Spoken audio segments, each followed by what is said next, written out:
Thanks for being here tonight. It's a pleasure to be with you. My name is Nathan Hoag. I have the privilege of being the parish pastor of the Sacred Grace Inglewood. It's great to be with you, even though it's a little more scant than it normally is on a typical Sunday. I was reminded as people were coming in tonight how things used to be. Some of you were around at the very beginning, not a lot of you. We've had some new people come recently, and we've had a bit of turnover.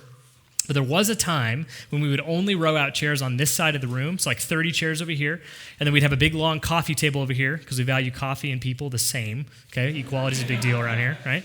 And then, like, in the summer months, in our first summer, there would be, like, maybe half of these chairs full. So it'd be, like, maybe 15 people, sometimes like 10 people. I remember feeling really anxious and nervous anytime I found out the Steiners were going to be out of town because the 5 of them made up like 20% of our congregation. And I was like, oh man, it's going to feel really bare in there. There's going to be no people.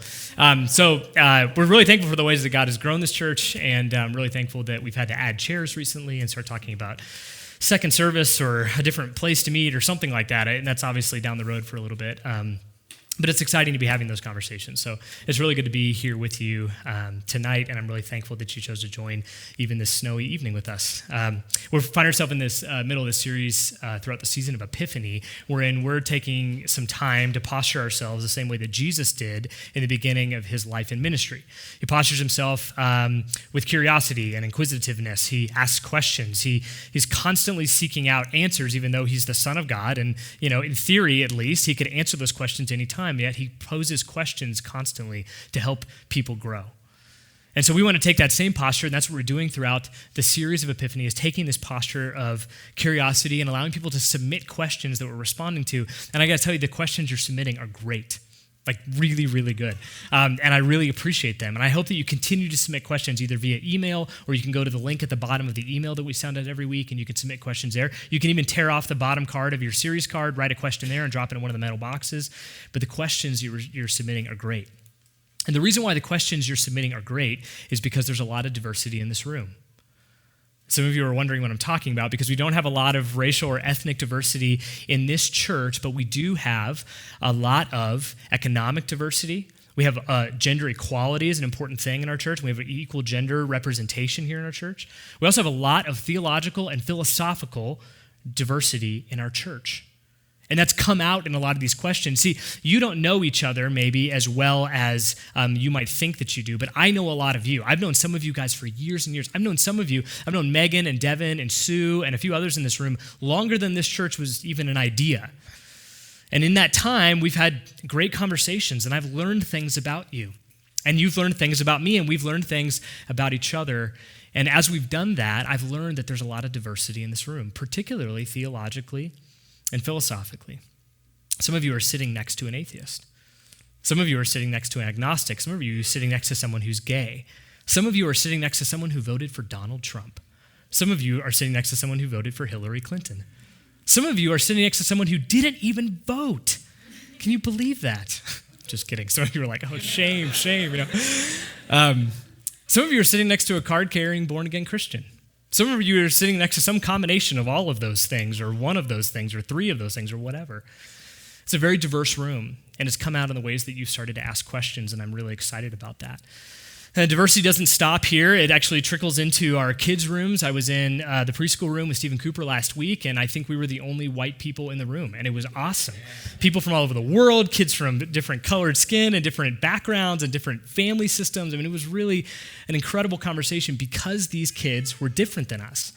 And in the front room, in our grade school class, there's a lot of diversity there as well, and it changes the way they have dialogue with each other. There's even someone in there from Oregon. It's amazing. The contributions that people make based on where they're from. That's the second Steiner joke. Maybe we'll see if we can get a third in there, a trifecta. There's a lot of diversity in our church in some ways. In other ways, not so much, but I'm really thankful for what we have, and it has resulted in some great questions. So please continue to submit those. Tonight, our teaching is going to be focused on particularly sin, right and wrong, absolute truth, and universal morality. We're not going to satisfy all the questions that we have about these things, obviously, but a lot of the questions that you've submitted and that people from TNL have submitted as well fall into this category. You want to know, is there such a thing as right and wrong? You want to know if there's a way to know what we're supposed to be doing and not doing. You want to know if we're held to some sort of universal standard, and you want to know what happens when we don't. You want to know what happens if we don't do it right. And those are great questions. In order to get us started tonight, we're going to be in Matthew chapter 5, starting in verse 17. Laura Bernero, our reader for the month, is going to be reading from two different sections from Matthew chapter 5, two different paragraphs. Laura, go ahead whenever you're ready.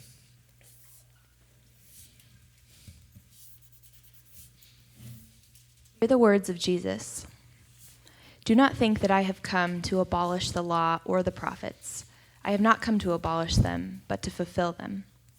For truly I tell you, until heaven and earth disappear, not the smallest letter, not the least stroke of a pen, will by any means disappear from the law until everything is accomplished. Therefore, anyone who sets aside one of the least of these commands and teaches others accordingly will be called least in the kingdom of heaven. But whoever practices and teaches these commands will be called great in the kingdom of heaven. For I tell you that unless your righteousness surpasses that of the Pharisees and the teachers of the law, you will certainly not enter the kingdom of heaven. You have heard that it was said, eye for eye and tooth for tooth. But I tell you, do not resist an evil person. If anyone slaps you on the right cheek, turn to them the other cheek also. And if anyone wants to sue you and take your shirt, hand over your coat as well. If anyone forces you to go 1 mile, go with them 2 miles. Give to the one who asks you, and do not turn away from the one who wants to borrow from you. This is the word of the Lord. Thanks be to God. This section of Matthew, the book of Matthew, comes from what we call the Sermon on the Mount. It's a very popular sermon that Jesus gave, probably on a steep hilltop. Julie and I have been to the place where he's allegedly gave this sermon, and when we were there was sort of this little like amphitheater carved out on the mountain. I don't know if that was there when Jesus was there, probably not, but it was when we were there. It overlooks the Sea of Galilee, and there could have been any number of people there listening to this. Could have been 20 people, it could have been 200 people, it could have been even more than that, listening to the words of Jesus. And in the first paragraph that Laura read, Jesus makes general statements about the law, about the moral code, about the law that God had given to his people and told them to abide by. And then he sets a really high standard. And he says if anybody leaves anything out, that the kingdom of heaven is not theirs to inherit. And then in the second paragraph that Laura read, we see an example of one of the pieces of the law that Jesus decides to expound on. The Sermon on the Mount is mostly Jesus looking at the law as it is and expounding on it, building on it, re-upping on some of those things, nuancing different things, and not really changing it, but showing it how it evolves as humanity has evolved and how God has continued to reveal himself to humanity. The law also has evolved. And you might think of something like the eye for an eye rule, a tooth for a tooth rule that Jesus mentions in this as a really barbaric law. And you're wondering why it took so long for someone to come along and say, hey, you should probably just turn the other cheek. You should express grace and mercy and forgiveness. But it's important to know that when that law first came to be, when God first told people eye for an eye, at that time, it wasn't eye for an eye. It was if somebody does something to you, you do it back to them, but you do it 10-fold or 20-fold or 100-fold to make sure that they never touch you again. Someone steals bread from your house and you burn their house to the ground. It was barbaric at best. And when God came along and said eye for an eye, that was just fair across the board. That was like pretty good. That was a big deal. In fact, the people of God looked weird because they were practicing this one for one, eye for an eye fairness. It was odd to them probably, and definitely odd to the surrounding communities. And then Jesus comes along a few thousand years later and he says, remember that law, eye for an eye? That was really fair at the time. That was really kind of monumental at the time, really progressive. Well, I'm saying turn the other cheek. Don't do anything in response. So I'm taking the law and I'm adding a nuanced layer to it, a new level to it, and saying this is the new standard. We don't repay back anything that somebody does to us. In fact, we turn the other cheek. And when somebody asks for something, we give them more than they've asked for. This is the new law and the new ethic that Jesus is giving to his people. He's giving to the people who will listen, the people here and now, the people at that time. This is the law that Jesus gives us. And this is one of the things that we see in the text. There is a code. There is a law. There is a moral standard. There is a moral requirement. And we believe that that law, that code, that moral requirement is in fact universal. We also believe it's transcendent. It transcends time. It transcends cultures. It transcends countries and languages and spaces. It's something that God has imposed upon humanity for all of time and will continue to. See, some of you are wondering, does a moral code exist? Is there some sort of universal moral standard that we're all called to, that we're all expected to live up to? And the short answer to that question, I believe, is yes. And then the second question that always follows on its heels is, where does it come from? Where does it come from, and how do we know? Well, we can look through the New Testament. We can see a lot of things that Jesus says about it. But it's fair also to look at what other people have said about it. C.S. Lewis, at the beginning of his book, Mere Christianity, says this: human beings all over the earth have this curious idea that they ought to behave in a certain way and cannot really get rid of it. We have this kind of pesky sense within us, built and woven into our DNA, that there's a behavioral standard, that we're supposed to do certain things and not do other things. Some sort of universal moral code. What we would definitely agree on, I think, or disagree on in this room, rather, is what is included in that list. Probably. If I asked you, list like top 10 things that are on the universal moral code list, like everyone has to abide by these things, your lists would be very different from each other. And you might see each other's list and be like, no way, that's on the list. Oh, that's definitely on the list. I should have wrote that down. Something like that. You kind of go back and forth, right? Because we don't necessarily agree on what is on the list. But I think what we can agree on is that there are some things that are, in fact, on a list, if you will. Like, we can all agree that there's some sort of universal moral code. Let me give you an example. In 2016, 2017, homicides in Inglewood were on the rise. There was one particular case that was being followed that was particularly chilling. There was someone who had killed a few people in the Denver metro area, and then there was a very mysterious murder that took place at Broadway and Hamden, just a few blocks south of here. There's a duck pond at the northwest corner there, and the body had been thrown into that pond. They dredged the pond, and somehow, based on some of the stories that the police picked up from some of the homeless camps along the Platte River, and some evidence on the body, they put together that it was probably one particular person, and they went after this person. When they apprehended this person, they found that there was no rhyme, reason, or method for killing the people that he had killed. There was no motive. There was no putting it together. There was no making sense of it. He had just decided he was going to kill some people, and he was going to continue to do so, which was very scary for us. We'd moved into the neighborhood not too long before that, and we kind of realized, hey, we're not in Kansas anymore. This is a very different place. This sort of thing is happening around here. And this person had just decided to kill people. This is what we call gratuitous violence. And I think I'd be willing to bet that everyone in this room could agree that gratuitous violence is always wrong in any circumstance at any time, which means that we can agree that there's some sort of universal moral code. Even if that's as far as we go, we can agree that there's something that is universal and regular, that is wrong always. Like C.S. Lewis says, there's something within us that we can't really get rid of, a code, a belief, a standard. And where does that code come from? Well, I believe that it comes from God, and I believe that it is communicated to us through the Bible. That is one of the ways. I think there's also common sense involved in the way that it's communicated to us. I think there's also cultural norms that communicates what this moral code is. But primarily, I think God has created this code, and he's given it to us through the Bible, particularly in the New Testament, which builds onto, like I said, in nuances, a lot of the Old Testament law and moral code that we've seen in the past. So if you're really interested in, like, what does the Bible have to say about this, get one of those Bibles that has a lot of red letters in it. The red letters are the ones that correspond with the things that Jesus said. That's a really good place to start in figuring out, what does the Bible say about morality? Start with those red letters that Jesus spoke in the New Testament.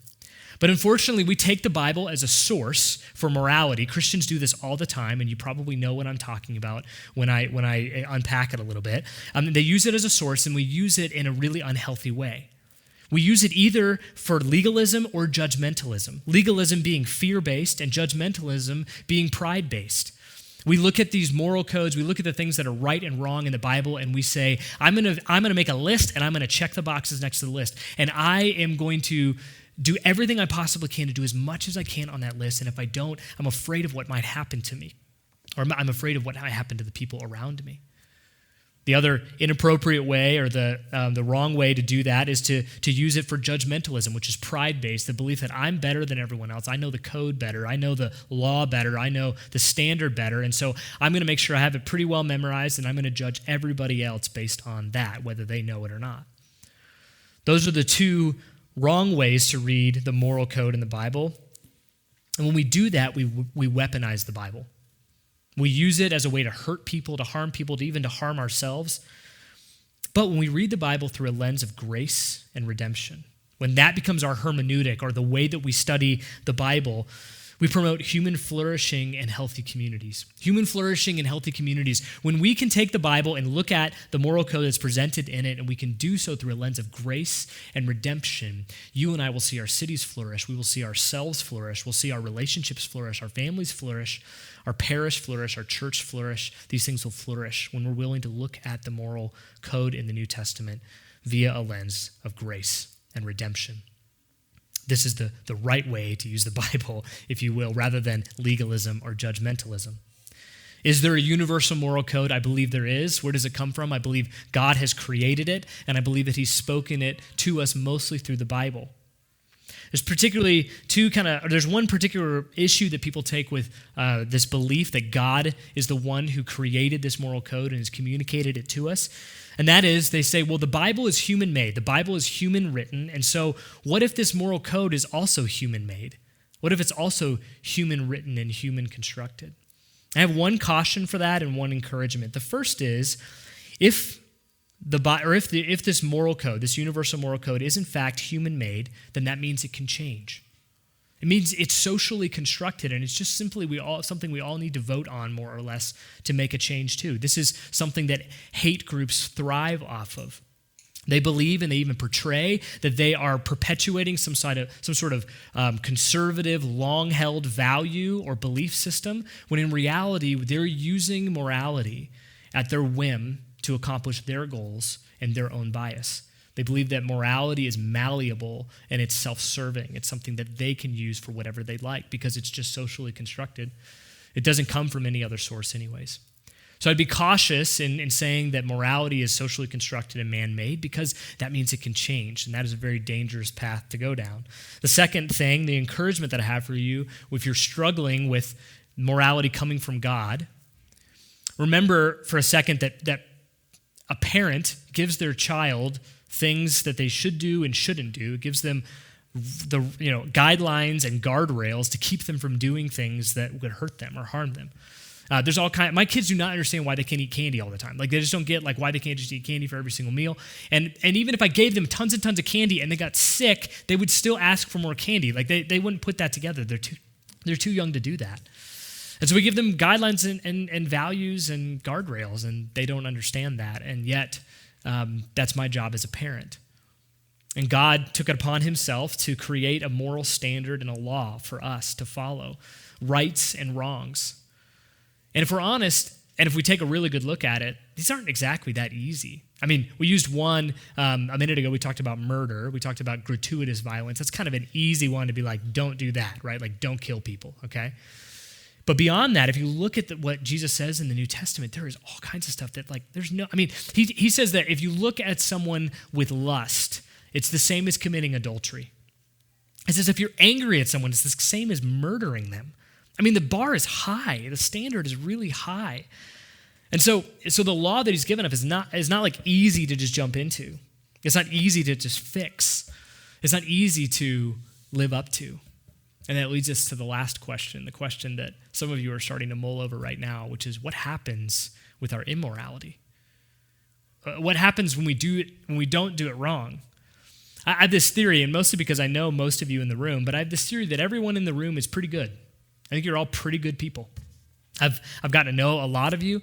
I think that if we were to do an A column and a B column, things you've done right and things you've done wrong, your A column would probably outweigh your B column by quite a bit. The things you've done right and the things you've been diligent in and you've been careful in, you've done the right thing, will probably be more than the things you've done wrong. You're probably pretty good people. The problem with that is that pretty good next to a pro isn't really that great, right? Have you, think of a hobby or something that you've done a lot of, something you're pretty proficient in, okay? And have you ever done that nearby or compared it to somebody who's really good at that? I climb a lot. For the past 10 years, I've done a lot of rock and ice climbing, and in Colorado, it's not uncommon to run into somebody who does that professionally, who gets paid to do that and only that, and is supposed to be the best of the best in that. And so I've exceeded all of my goals for climbing in the past 10 years. And I'm very proud of that. I pat myself on the back for that. Like, hey, I had some goals 5 years ago, whatever, and I've exceeded every one of those.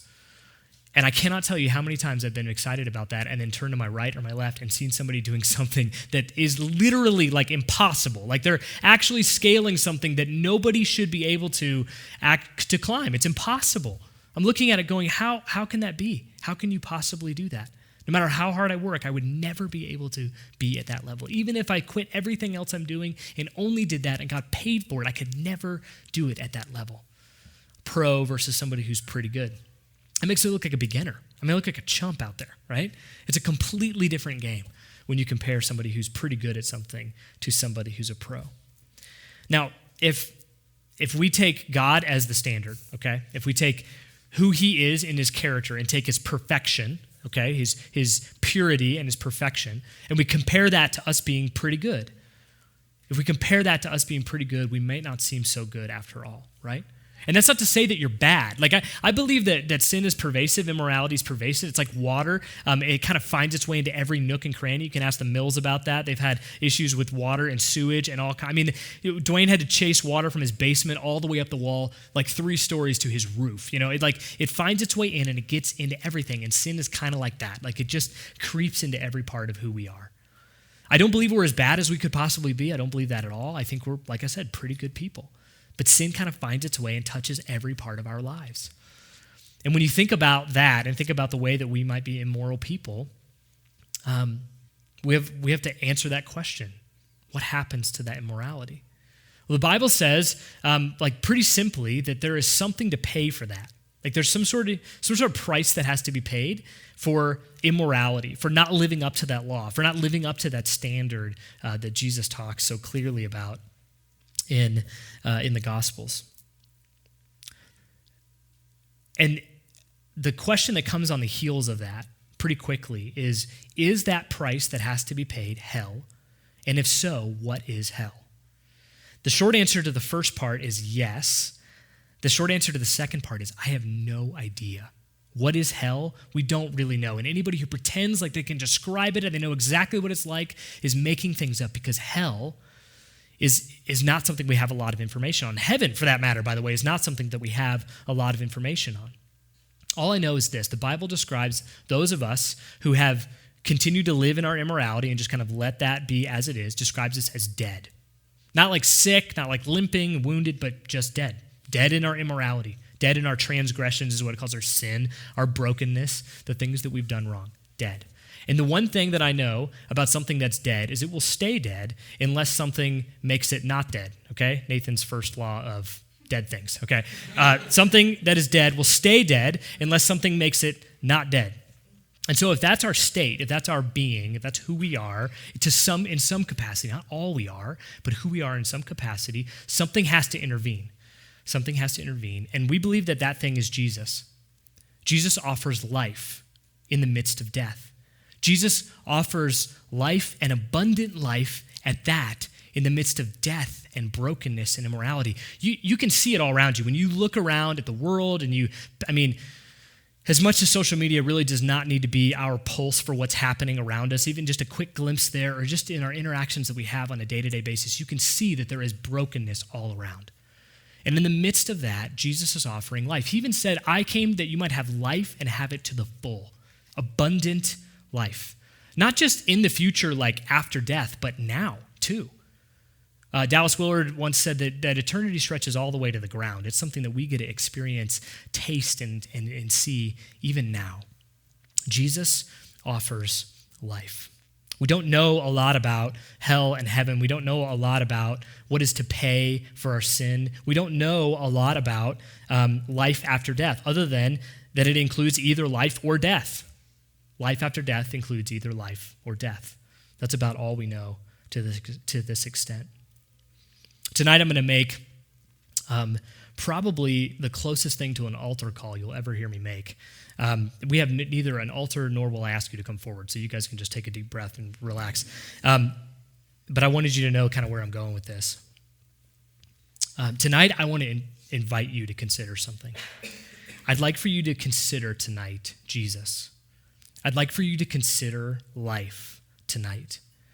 I'm going to invite you to put down your gun, to lower whatever thick defense mechanism that you've put up, whatever thing has kept you from accepting life or grace or mercy or whatever it is that you are hearing about tonight, whatever is keeping you from that, I'm going to invite you to consider lowering that and deconstructing that just for a second.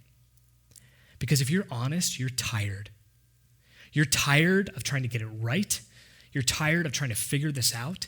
You're tired of trying to figure out this moral code and get all the pieces in place and do it all right. You're tired.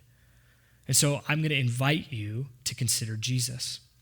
One of the things that Jesus said in the Gospels was, "Come to me, all who are tired, and I'll give you rest.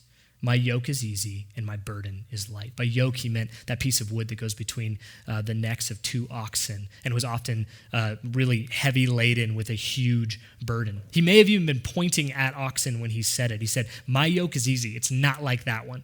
My yoke is light. Come to me, all who are tired, and I will give you rest." My invitation to you tonight is to consider Jesus. And although there's a lot of theological and philosophical differences and diversity in this room, I'm going to propose two ways to do that. Two really simple ways to do that. The first is for those of you who may not identify as Christians, or you're not sure, or you don't care, or you've been running away from this for a long time, or whatever. Tonight, my recommendation to you, my hope for you, is that you would lean in. It's that you would lean in. I'm not asking you to be tomorrow, waving the Christian flag. Actually, let's none of us be waving a Christian flag tomorrow, okay? There's probably other things we could be doing with our time than waving a flag. But my point is, you don't have to have it all figured out. But my recommendation to you is that you would consider leaning in, which starts with confessing your imperfection, which takes some humility, by the way. Like a willingness to be like, you know what? I haven't done it all right.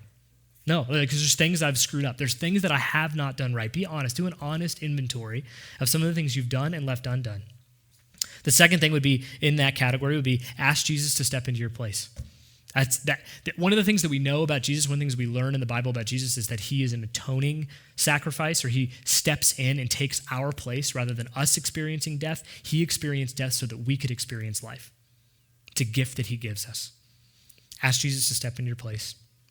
And the third thing is start doing things that will help build your relationship with him. Little things, chip away at it. These are the sort of things that you would do in any relationship, right? When you start a new relationship, you start having conversations. When you rekindle an old relationship, you make sure that there's a little bit of time for you to spend together with that other person. In the same way, you could start doing things that would strengthen your relationship with Jesus. That might be coming here regularly. That might be joining a table group and having some regular dialogue about these things. That might be just asking someone here tonight to talk with you on a regular basis about the things you're thinking about and concerned about and curious about Jesus. It is amazing how much we can grow in a relationship with somebody by talking about that person with somebody else, okay? So I'll give you an example. Just this past weekend, I was talking with last weekend rather, I was talking with somebody about some of the principles and values that Julie and I have kind of formed our marriage around, some of the important things to us. And after the conversation, I put it really succinctly to this person. He's about to get married, so he's really curious. And I realized after the conversation, we had never talked about these things. It's just something that we had been doing, but we had never formalized them or talked about them. And so Friday night, we went on a date, and I was like, hey, here's some things that, just so you know, that we've been doing. We might as well just say them out loud, right? These are some of the things that have been important to our relationship. It's amazing how you can grow in a relationship with somebody by talking about them to somebody else. What if that was the way that you started to build a relationship with Jesus? The second group, category of people that you have some sort of relationship with Jesus. At some point in time, you've said, this is the line in the sand. I'm stepping over it. I'm walking towards Christ. I'm going to follow Jesus. I'm going to be a believer, whatever terminology you want to put around that. And that is lean in harder. Lean in harder. Take another step. It starts with confession. Again, confess your imperfection and be honest. Do an honest inventory of what you've done and left undone.